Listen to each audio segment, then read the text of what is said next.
ఈ దినపు దేవుని యొక్క మాట సామెతల గ్రంథము 10వ అధ్యాయము 14వ వచనము.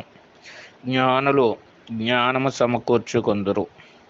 జ్ఞానులు, లోకంలో జ్ఞానులు అనేటువంటి వారు అనేక మంది ఉన్నారు, కానీ జ్ఞానాన్ని సమకూర్చుకునేటటువంటి వారు కొదువుగా ఉంటారు.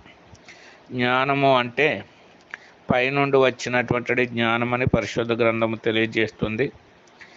ఆ పైనుంచి వచ్చిన జ్ఞానం ఎవరనేది కూడా పరిశుద్ధ గ్రంథంలో దేవుడు అంటున్నాడు, జ్ఞానమను నేను అనే మాట వ్రాయబడి ఉంది.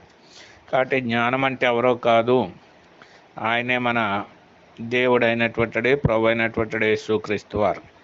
నిజమైనటువంటి జ్ఞానులు జ్ఞానం అనేటువంటిది ఆ ప్రభు అయినటువంటి యేసుక్రీస్తుని సమకూర్చుకునే వారు ఉన్నారు.